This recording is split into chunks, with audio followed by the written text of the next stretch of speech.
For 27 years, the World Match Play Tournament has brought together the biggest names in golf for a late autumn head-to-head on one of Britain's great championship courses, the West Course at Wentworth. Thousands turn out each year to watch the Ryder Cup-style battles. Arnold Palmer was the first winner in 1964, and he enjoyed himself so much that he came back 3 years later to win again. But the star of the early World Match Play Championships was South African Gary Player, who won the title 5 times in 9 years from 1965. All the big names have come to Wentworth to be tested. Jack Nicklaus won in 1970.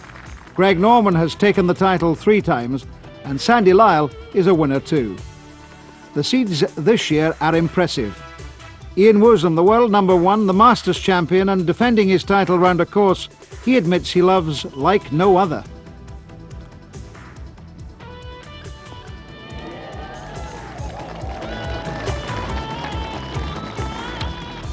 Severiano Ballesteros, the European #1 and top point scorer for the visitors at Kiowa Island in the Ryder Cup, bidding this week for his 5th win, 10 years after he won his first title against Ben Crenshaw, the last American to reach the final. Former British Open and Masters champion Nick Faldo likes the course so much that he's a member of the club. His season has been strangely flat, but another win like the one 2 years ago against Ian Woosnam would give him a much-needed boost. And seeded 2, the tall, stylish Australian Ian Baker-Finch, at the match play this year as British Open champion. All have byes into the second round, the quarterfinals. This is the first round draw. Tom Purtzer and Billy Andrade playing in the event for the first time, and Purtzer, while finding the conditions not to his liking, it was cold and the course was rather tight for him, too often in the trees on this his first appearance. Twice a winner in America, like his opponent Billy Andrade, but at Wentworth it was Andrade who hauled the putts. Andrade, who'd played in Britain as a Walker Cup amateur, was here to have some fun, and 2 up after 18 he moved sweetly to 7 up with 7 to play. Purtzer fought back, however, and Andrade hadn't won until the 34th.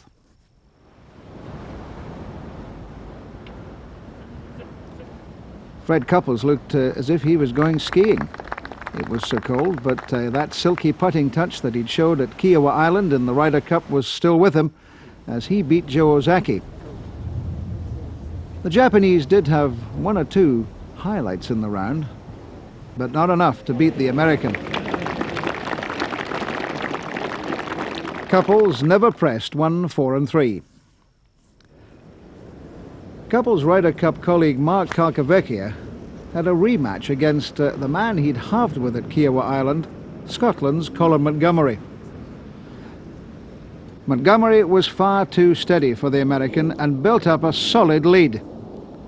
Near the end, however, the American suddenly found his putting touch. But it was far too late. He could only stand and smile and wonder what had gone wrong earlier on. Montgomerie won 5 and 4. Montgomerie's Ryder Cup colleague, Stephen Richardson, was up against Zimbabwe's Nick Price, who'd won the Canadian Open earlier this year. For Richardson, it was his debut in the championship, and he never quite produced his best form. Price putted well, 4 up after 18, 5 up after 22, and eventually the winner by 5 and 3. So in the second round, Ian Woosnam played Andrade, Ballesteros came in against Couples, Faldo met Montgomerie, and Ian Baker-Finch was against Nick Price. If Masters champion Woosnam had trouble with his putting at Kiowa Island in the Ryder Cup, he certainly didn't have any trouble judging that putt to perfection. The line and the weight just perfect, but far too many putts were missed by the Welshman, and the defending champion, the world #1, was up against it, against the world's #60 rated player. Andrade was enjoying his game, playing brilliant shots and winning 5 holes out of 7 from the 4th. At lunch, he was 4 up. And when he came to the 12th in the afternoon, the 30th hole of the match, he was 6 up. A fine second shot just short of the green at the par 5. Woosnam with his second, needing to win holes to keep the game alive.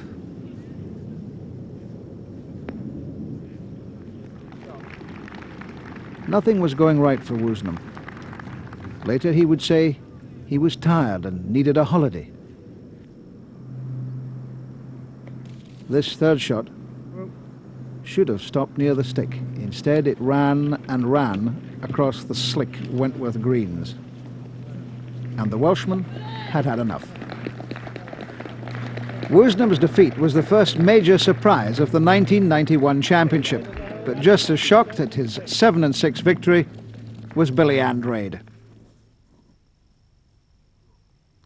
Fred Couples wanted to maintain his Ryder Cup form against Ballesteros, and proved by playing this shot so skillfully that he'd quickly learned how to handle Wentworth. He won the first hole with a birdie against Ballesteros, but by the 14th he was 4 down. Seve had a sore foot and hand, a bad throat and a bad back, and he was sometimes in trouble too. But as always, he played miraculous recovery shots. Couples refused to give in, and after 33 holes of the match, Seve was only 1 up. But this second shot to the 16th would give him a birdie and a 2-hole lead with 2 holes to play. He only needed a half to win the tie. This his second shot to the famous par 5 17th at Wentworth, the 35th hole of what had been an engrossing match. Well, Seve knows this course so well and has played that shot so many times. This his 16th appearance in the championship. Seve on the green in 2, Couples playing 3. And he sensed it was all over. Seve Ballesteros was through to the semi-finals. He'd won by 3-1. The next quarter-final featured 2 European Ryder Cup men, Faldo against Montgomerie. This putt here was for a birdie 4 at the 12th. Well, Faldo certainly enjoying that one because his putting had been somewhat suspect. But the smile disappeared from his face when Montgomerie popped this one in for an eagle to square matters.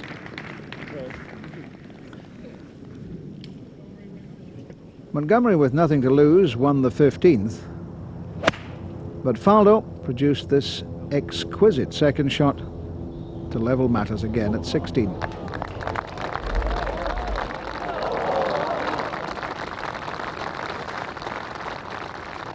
But the twice Masters champion and twice British Open champion was in trouble at the 17th.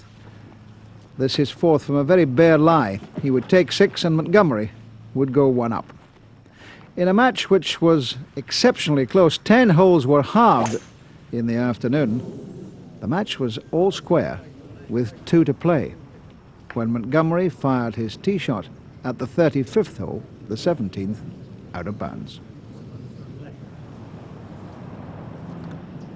He needed a birdie to take the match to extra holes, and from the heavy sand he produced, under pressure, a good shot. He still needed to hold that putt to avoid defeat. In the spring, he'd lost the Volvo PGA Championship to Severiano Ballesteros in a playoff. Now here he was again, playing extra holes at Wentworth. The first of the extra holes, the first was halved. Montgomerie on the second. With me, Warren Humphreys. Well, Colin's got an 8-iron here, pear-shaped green, and it's a very raised green. Needs to get it up to the flag, which I don't think is done. And that seems to be disappearing down the slope, and that's a fatal mistake. Now, can Faldo withstand the pressure and pop it on the middle of the green? Looks to have taken an easy 7-iron, just pushing it forward. Oh, fine shot, right over the top of the flag, just gone through the back edge onto the bank and rolled down about 12 feet away. Crucial mistake by Montgomerie. The pin in a very reasonable position. Very tough shot this, coming out of the long grass. Tough to get it close. And he didn't really get the elevation there to get some spin on the ball. So Faldo then has this to win the tie. Well, there's all season been a lack of commitment with his putting. Well, that was a very edgy one, that. But still very much in the driving seat, because Montgomerie must hold this to keep the match alive. Tough putt down the slope. And he bolted it a little bit, raced it, knew he needed it to really keep the match alive. In his mind, he must have known that putt for a par was vital. Not wasting much time with this 2.5 footer. So Montgomerie takes 4 at the par 3 second, the 38th hole of the match. And Nick Faldo has this to reach the semi-finals. It had been a good match, but the experience of Nick Faldo at the end of the day had seen him through against his Ryder Cup colleague. Faldo winning at the second extra hole. Nick Price held a 2-hole lead at the lunch break against Open champion Ian Baker-Finch and was 4 up after 30 holes, but the Australian rolled that one in across the green to win back the 31st, the 13th hole. At the next, Price, coming up the slope, almost did the same. But he won the hole anyway, to be 4 up with 4 to play. He only needed a half to win the tie and reach the semi-finals.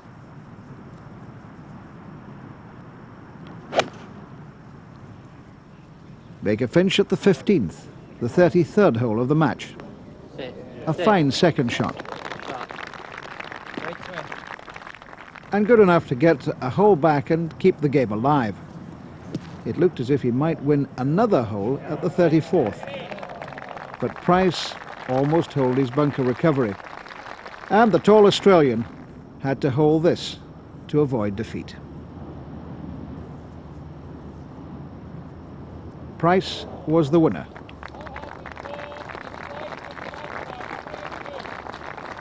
The Open champion was out, beaten by Zimbabwe's Nick Price, 3-2. So the semi-finals featured a Spaniard against an American and an Englishman against a Zimbabwean. Faldo was in trouble right from the start of his semi-final against Price. He was 5 down, playing this third shot to the par 5 12th. That gave him a birdie and he won back that hole.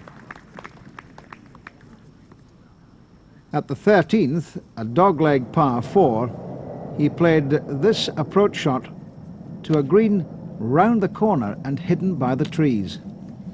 A wonderful shot Faldo's hit there. Not only did he get it to climb quickly over the trees, but hooked it around them. And that's a real quality shot in this cool weather. And he's got a putt of about 10 feet for his birdie. And he made the putt. He was only 3 down. Price is second to the 15th. The 14th had been halved. Price's par at this hole was good enough to win him the hole and put him 4 up again. But Faldo won the 16th back, and this his second shot to the last. Well, 4-iron out of the long semi-rough. Got to cut it round the corner. It's blowing hard downwind. Oh, quite remarkable shot there by Faldo. To better control the ball that well and hit it just, well, 4 or 5 feet from the hole. Faldo got the encouragement of closing eagle before lunch and was only 2 down. The first 2 holes in the afternoon round were halved, but Faldo was in trouble at the third, the 21st. Well, that was a wretched shot with a 4-iron. It was a bad lie, and he tried to keep it low underneath some trees, and it was almost a semi-shank. Strange shot there by Faldo. Price, his second shot from the middle of the fairway.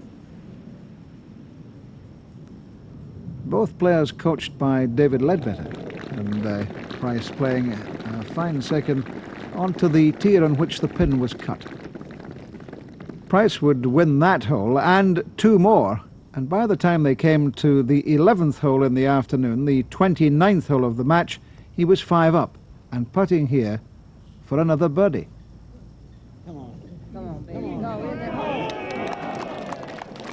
A birdie 3, which Faldo had to match to avoid going 6 down. And he did.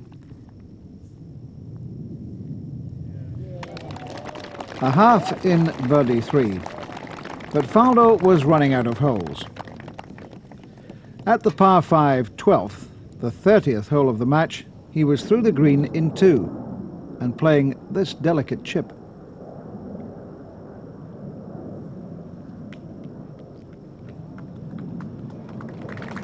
He would birdie and win the hole, but he was 4 down with 5 to play. In the morning, he had played his second shot at the 13th from a position much further to the left. Well, Faldo doesn't seem to have liked that. Looks like he's pulled it. Well, he has, about 6 feet left to the hole.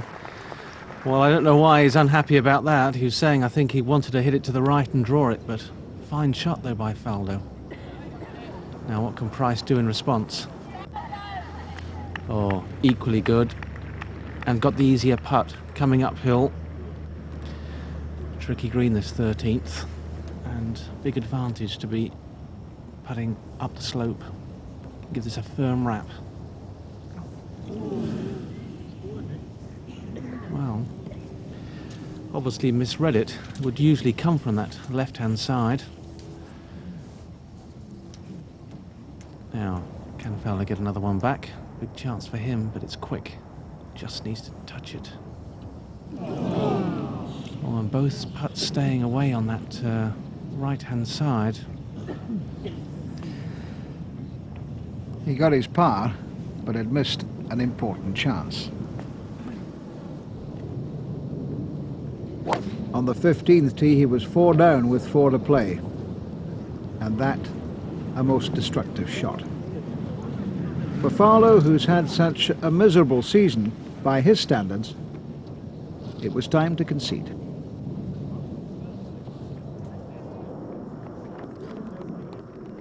Nick Faldo, a former winner of the title, was out, beaten by Nick Price, 5-3.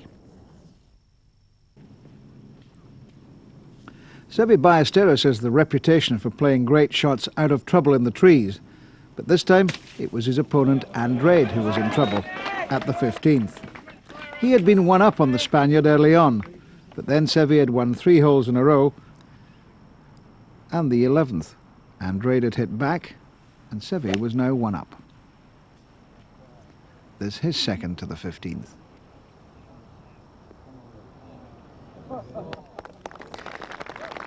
Well, Seve says he knows every subtle borrow of these Wentworth greens. He would win the hole to go 2 up, and then produce this second shot from the bunker at the 16th to take a 3-hole lead.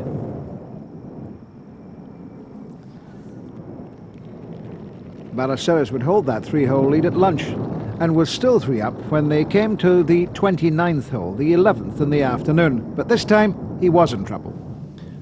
Tough shot here for Ballesteros. He's taken a 5-iron. He's trying to keep it underneath the trees. He's only 140 yards to go. He's got to get it up over some bunkers. Oh, my word. Look at this. That must be the shot of the tournament. So Seve lying handy for a birdie from a rather awkward drive. No, Andrade. Smooth looking swing there by Andrade. Yes, good reply. The hole would be halved in birdie 3. But at the 12th, Seve Ballesteros was again in trouble. He hooked his drive and could only chip out onto the fairway. He lost the hole and was 2 up with 6 to play. The closing holes over the West course are always tough, and par was good enough to win the Spaniard the 14th, the 32nd hole of the tie. 2 holes later, he had this putt to win. Well, close enough for a par 4 at the 16th, the 34th. He only needed a half to reach the final. Andrade needed to hold this putt to stay alive. Seve was through to his 5th final.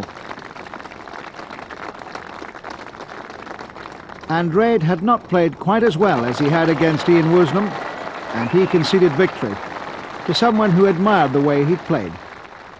Ballesteros, 3-2. So it was Price against Ballesteros in the final. Price, who had chased Seve home in the Open Championship of 1988 at Lytham, playing some fabulous shots in the final round. Price had started that round 2 shots clear of the Spaniard, but the Spaniard would play brilliantly on the final day and shoot 65 to 69 to win. This shot, his 3rd at the last, almost went in. Now Price had the chance of his revenge, but Seve had never lost any of the finals in which he'd previously played. After 12 holes, it was Price who was 2 up, but then there was an extraordinary incident at the 13th. Just listen. In the background, Seve had choked on a tart and put Price off as he swung the club. The ball had finished in a bunker, and Seve felt responsible. I want you to plan out shot because, I mean, I couldn't.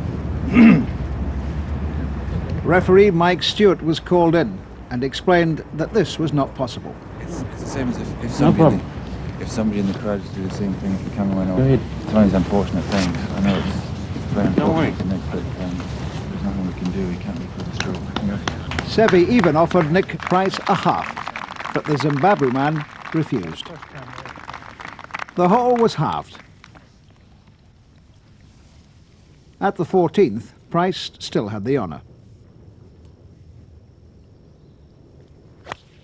That's 4-iron for Nicky on this 14th hole.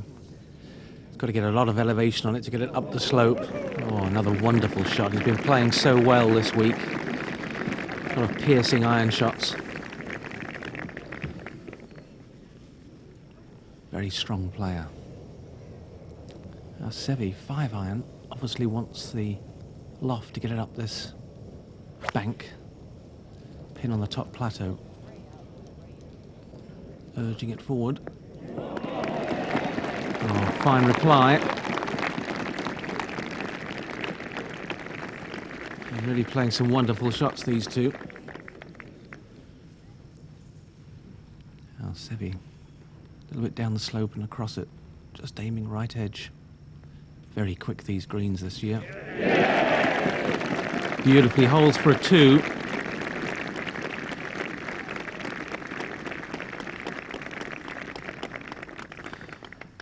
And Price for a half.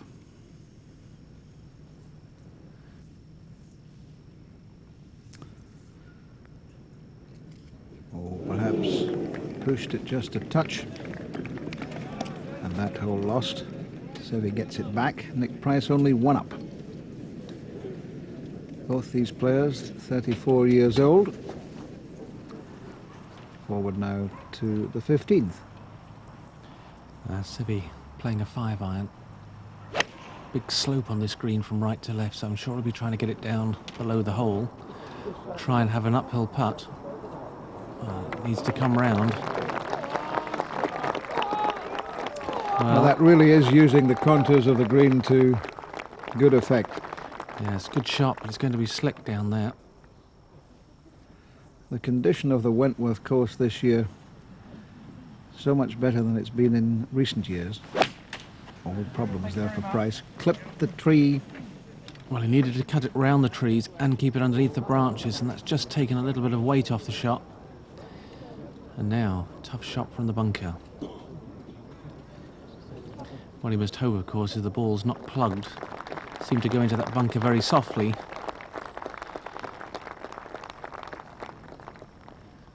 So at least he's got a lot of green to work with. He should be able to splash this out and pitch it sort of halfway to the flag. He's got a good lie. Oh, but my word, he got that to stop quickly. I think he was expecting that to run on down the slope. And both faced now with very tricky putts. Notorious, this 15th green, for its speed and swing. It looks flat on the screen, but I can assure you it's going to swing quite a bit right to left, and it is very, very quick.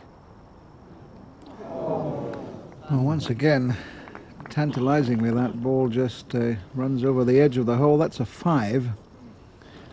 Yes, I don't think he could believe that either. It just didn't seem to turn at all.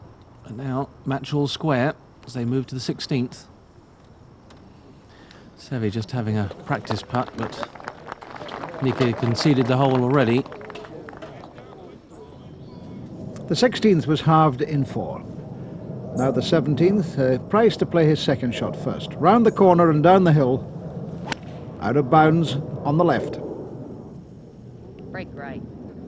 Oh, that's... Oh. Nicky is actually trying to draw that ball around the corner. Very difficult shot off the hanging lie that he had. And 1 minute I thought that was actually heading towards the out of bounds, but it's safe. Got a good kick down the slope. Now, Seve's hit an absolutely monster of a tee shot.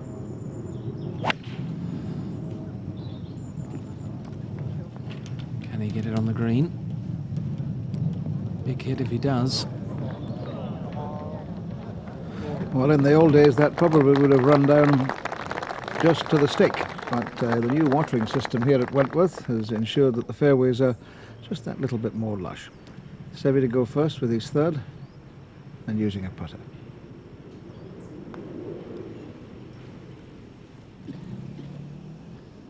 Well, just coming up a little bit short. These greens are running about 11 on the stimp meter, which is extremely quick. We haven't seen the like of that for many a year here at Wentworth. Actually, Nicky Price's putt there, just catching in that fringe grass. It almost turned at right angles there, and sure that fooled him. Little wry smile on his face. So, both these players got testy little ones to halve the hole in birdie 4s. Seve not making too many mistakes with that Tadmor putter he picked up in Japan in May. Won the Chinichi Crowns over there, and well, has never looked back. Price for a half. He's holed out so well this week up to now, and he does so again.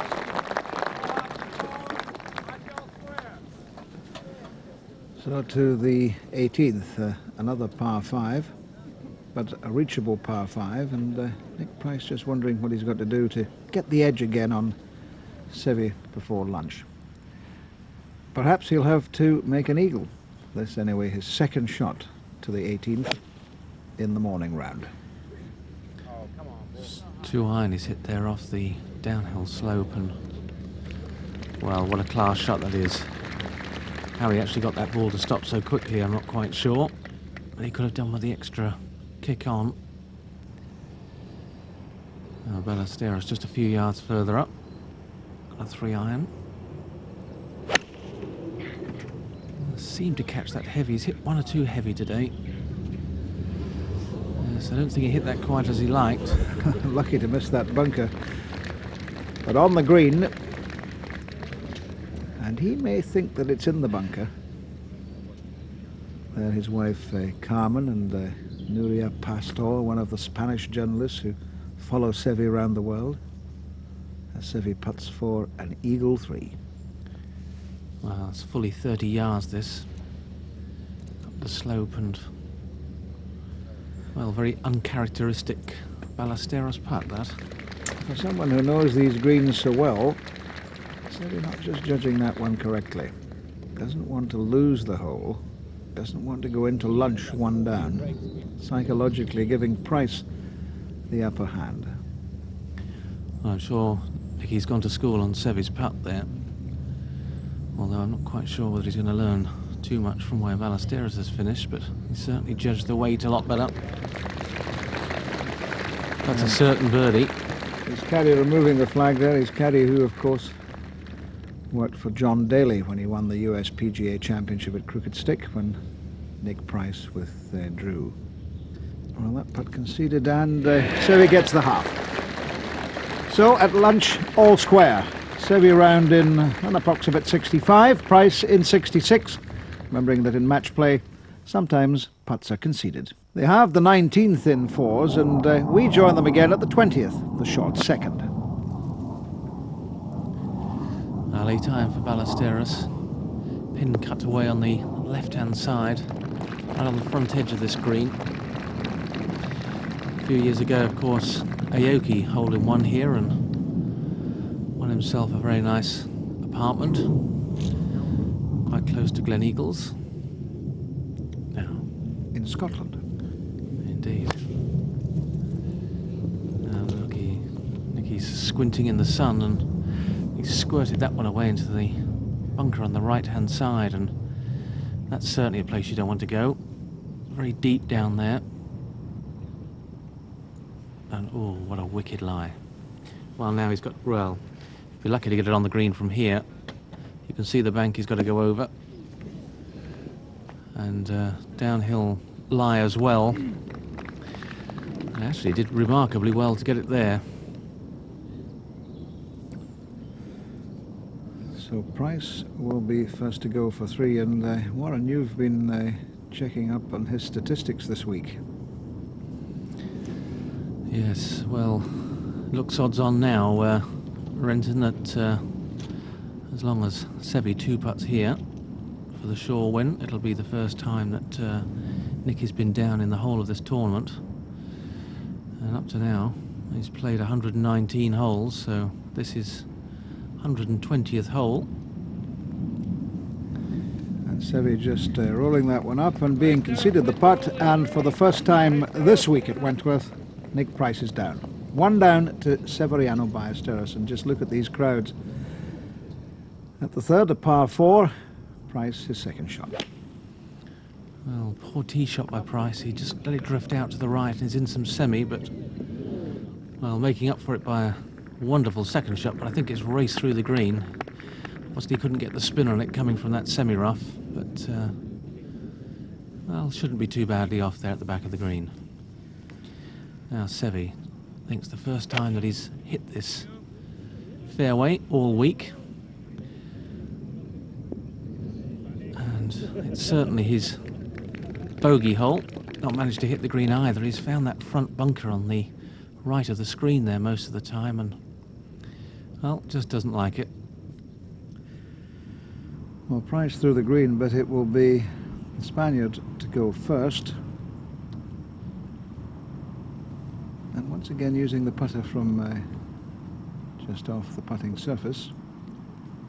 Got to hit it quite hard to get it over that first bit of longish grass. I'm really not quite judging it as well as you expect a player of Seve Ballesteros' talent to do. Yes, coming out of the fringe and up the plateau there, I think just fooled him. Now Nick Price, his third. Well, it was a difficult shot. He's left himself an even more difficult putt now than Seve has. Well, you can just see here Nicky playing from this downslope. He just tried to stab it forward into the fringe and try and make it run down the slope. But he pitched right into a soft patch right on the front edge. And that really fooled him, and now he's got the quick one coming down the slope, and he, well, not only misread, but mishit. I mean, that must have had at least 6 or 7 inches of swing on it left to right. And importantly, holds this to put the pressure back on Ballesteros, force him to hole his. He's certainly got no gift coming down the slope. Well, Seve had a sore throat earlier on. It seems that Nick Price got a bit of a cough, autumn chills. Yeah! Well, beautifully done, and Seve wins the hole, so he wins 2 of the first 3 after lunch. He's 2 up now. They halve the 4th, and we rejoin them at the 5th. 191 yards. 6 iron for Seve. Pin cut on the back right-hand corner at the bottom of the plateau. One of these players trying to aim in the middle of the green and just cut it in towards the hole. And a beautiful shot there. He played a wonderful shot this morning to 2.5 feet. And that's better. So Price under a bit of pressure. Difficult to get inside that. Gone for the longer club. Hit a 5 iron. Pitched it very nearly in the same place. Not quite got the check. A pretty good reply there by Nicky.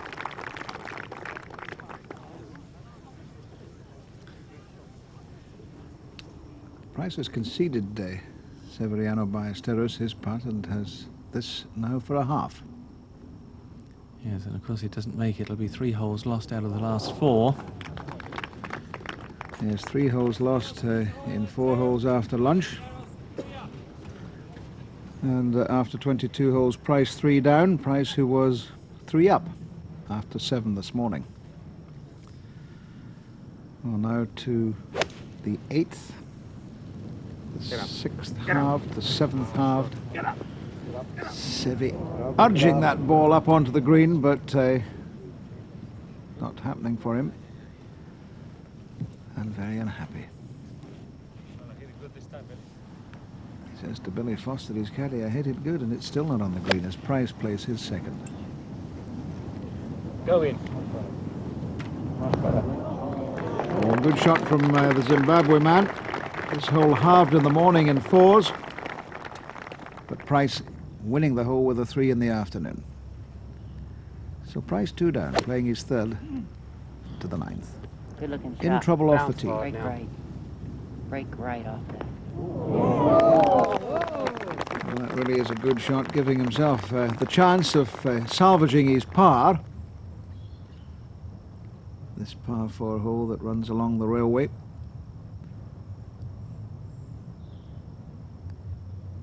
No. So once again, the putter lets him down. And having just won back a hole, he's 3 down again. Well, the short 10th, the 28th hole was halved, and we rejoined them at the 11th. Seve not in such trouble off the tee this time as he had been in the morning. Short iron for Seve. Right over the flagstick yet again. Made birdie here this morning, holding a long putt from the right-hand side, but that's a wonderful shot this afternoon. Putting a lot of pressure now on Price. Just has to make birdies. It's got an awkward lie there in the fairway on a downhill slope. Difficult to get the ball up and get it to stop. But he's done that. But it's just again on left on the wrong side for Nicky. That's a number of times today he's had putts just from the top side. Again, just a little bit more difficult for him. So downhill, left to right. Can he get the pace right this time? And another chance slips away, frustrating for him.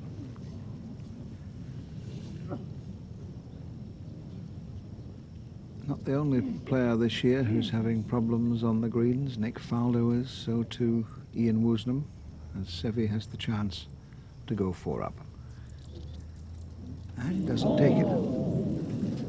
Oh, surprise there. That was straight up the hill. He allowed for a little bit of break and it didn't move. Ballesteros remains 3 up. And in match play, a slip like that can just switch momentum, give it back to the other player.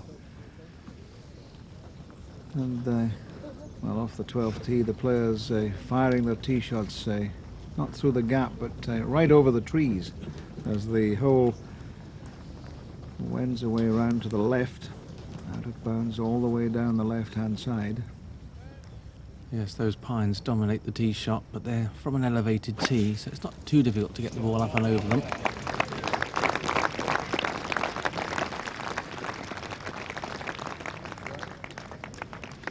Well, this time Seve on the fairway. Has Of course, been in the trees on the left. Perfect spot right on the corner of the dogleg there. Price, who's driven the ball so well all week, hardly missed a fairway.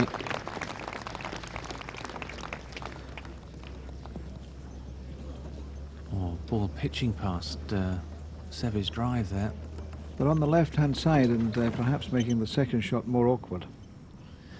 Yes, there's some trees that just cut into the fairway there, about 80 yards short of the green.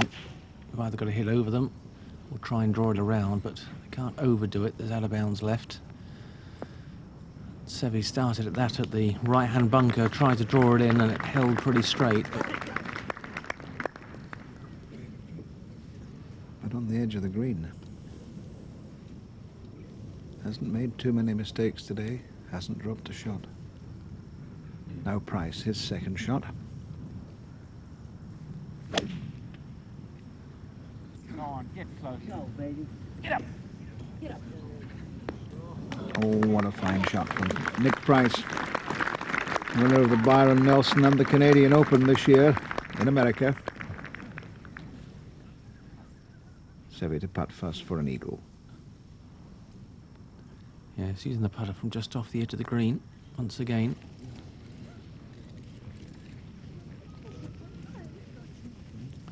Well, judging the weight nicely.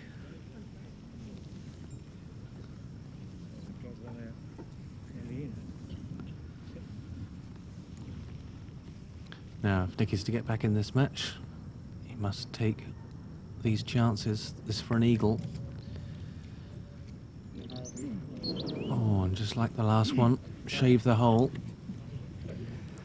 One does feel a certain sympathy for him, playing well through the green, but just nothing dropping for him.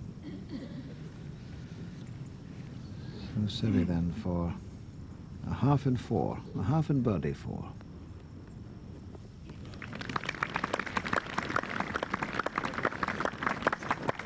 So still 3 up. 6 regulation holes to go. The 13th was halved, and Seve still 3 up, playing the 14th, the 32nd hole. Yeah, selecting the 5-iron again that he used so well this morning. Just coming up on the right-hand edge.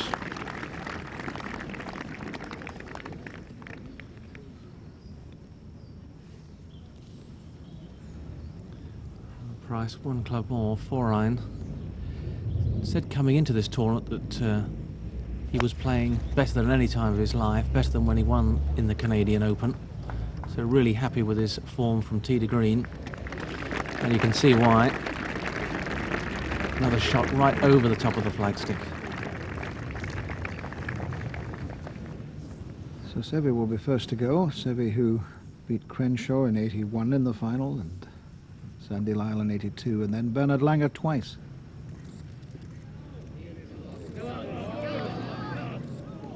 Cast iron 3, but yet another chance for Price. Well, Seve hasn't dropped a shot to par today, and if Nicky is going to get back in this match, he just has to make birdies.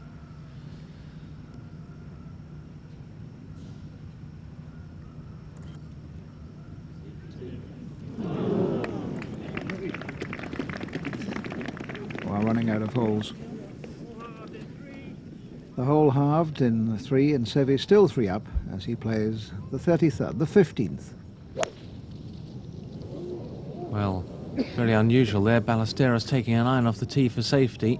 Obviously not used to that. And that's heading towards the trees. It's out of bounds down both the sides of the hole here, and well, strange to see him actually take an iron there. Price with a 3-wood. Really need to draw it down the left-hand side to open up the green. Your second shot. Well, he's cut that down the right-hand side, but that'll be okay. Ballesteros in trouble. There have been some marvellous recoveries, of course, in past match play championship ties. Price knows that, and Price certainly will not have given up. Oh, unlucky there. 4-iron just pitched into the bank just short of the green, didn't get the hop on. Not really getting the breaks, but his opponent certainly got a break here, because that ball was heading into trouble, hit a spectator and is finished in the semi-rough.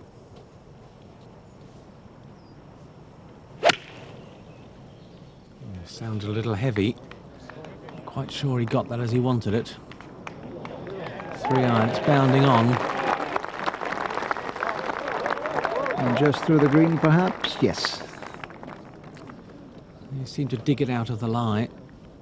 Perhaps it wasn't quite as clean as he wanted, but I'm sure he'll take the result.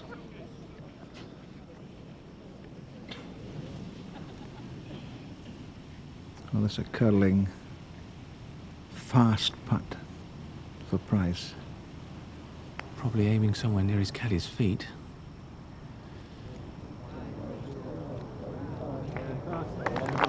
Beautifully judged.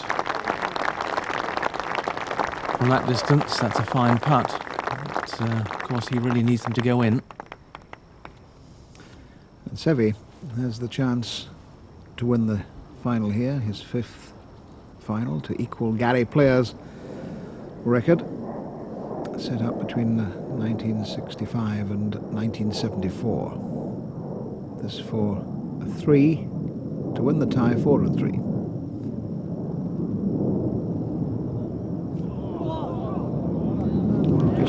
Over-borrowed there. That will be a half and 4. Yes, Seve conceding the putt to Price, and Seve walks to the 34th tee, the 16th here on the west course at Wentworth, with a 3-hole lead, requiring only one more half to win his 5th final.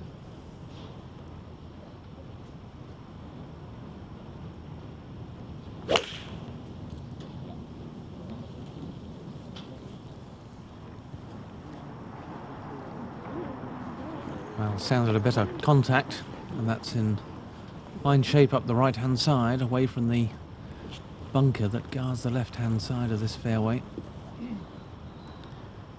Price also out with an iron.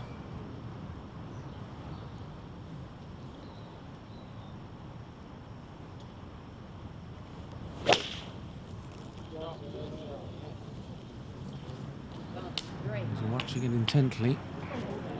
Ooh, and that's in the bunker.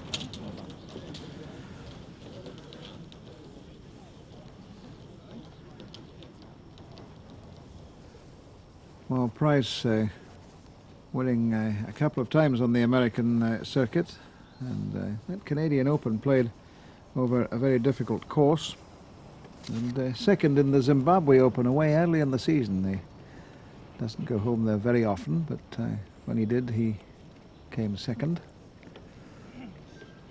Well, in the bunker off the tee, but it will be Seve to play his second shot first.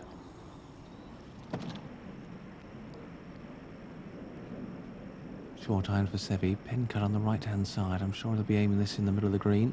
Just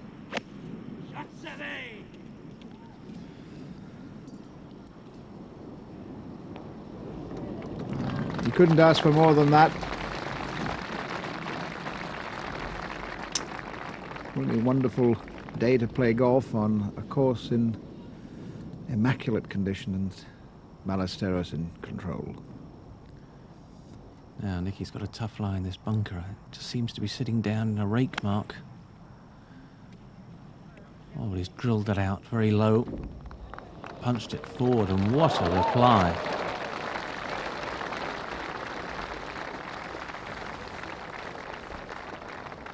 Well, today for the first time, no sign of the mittens that have been worn by the players this week. It really has been very, very cold most of the time.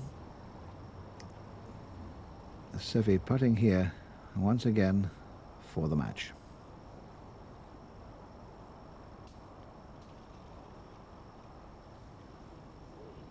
Oh, just slid past on the right. Price will have a chance to win back a hole and take the game on to the 35th, the 17th. Ballesteros' ball there turned a lot left to right at the hole. I wonder whether Nicky's learnt anything from that. Ah, dear, dear. His putting definitely let him down, and so Severiano Ballesteros is the 1991 Toyota World Match Play champion. He never lost a hole in this final, and in all of the 5 finals in which he's played, this surely the best golf he's played in any of them. And the crowd love it too. He really is so popular, winning by 3 and 2 and picking up a first prize of £150,000. And in the process, equaling Gary Player's record. Player won 5 titles between 65 and 73, Sevi 5 since 1981. And for the Ballesteros family, just cause for celebration. Another great win by a great golfer.